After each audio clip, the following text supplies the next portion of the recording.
ನೋಡಮ್ಮ, ಈ ನಾಯಿಗೆ ತುಪ್ಪ ಜೀರ್ಣ ಆಗಲ್ಲ, ಡೈಜೆಸ್ಟ್ ಆಗೋದೇ ಇಲ್ಲ.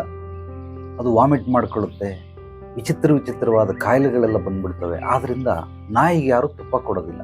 ಅದೇ ರೀತಿ ನೀನು ಅರ್ಥ ಮಾಡ್ಕೋ, ಕೆಲವ್ರಿಗೆ ಪ್ರೀತಿ ಅರ್ಥ ಆಗೋದಿಲ್ಲ, ಡೈಜೆಸ್ಟ್ ಆಗಲ್ಲ ಅವ್ರಿಗೆ ನೀನು ಸನ್ಮಾನ ಮಾಡು, ಅವ್ರಿಗೆ ಯಾವುದೇ ರೀತಿ ನೀನು ಸಹಾಯ ಮಾಡು, ಅವರು ಅದನ್ನು ಡೈಜೆಸ್ಟ್ ಮಾಡ್ಕೊಳ್ಳೋದಿಲ್ಲ. ನಿನಗೆ ಅದರ ವಿರುದ್ಧವಾಗೇ ರಿಯಾಕ್ಟ್ ಮಾಡ್ತಾ ಇರ್ತಾರೆ.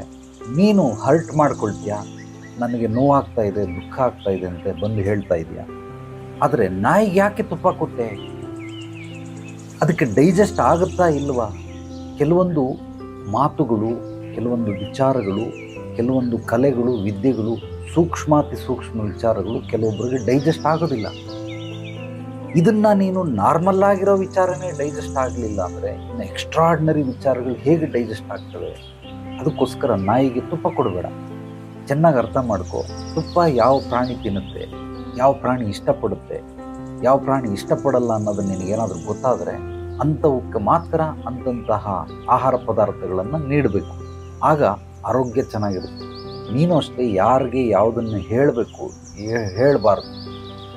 ನಿನ್ನ ಗಂಡ ಆಗಲಿ, ನಿನ್ನ ಅಪ್ಪ ಅಮ್ಮ ಆಗಲಿ, ಅತ್ತೆ ಮಾವ ಆಗಲಿ, ಯಾರೇ ಆದರೂ ಕೂಡ ಆ ಒಂದು ಇದನ್ನು ಅವರು ಡೈಜೆಸ್ಟ್ ಮಾಡ್ಕೊಳ್ಳಲ್ವ ಇದನ್ನು ನೀನು ತಿಳ್ಕೊ. ಇದು ನಿನಗೂ ಅನ್ವಯ.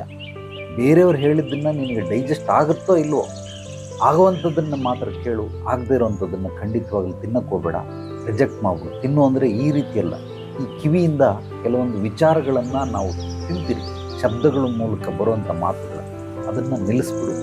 ಖಂಡಿತವಾಗ್ಲೂ ನೀನು ಸುಖ ಶಾಂತಿ ನೆಮ್ಮದಿಯಿಂದ ಬದುಕೋದಕ್ಕೆ ದಾರಿಯಾಗಿ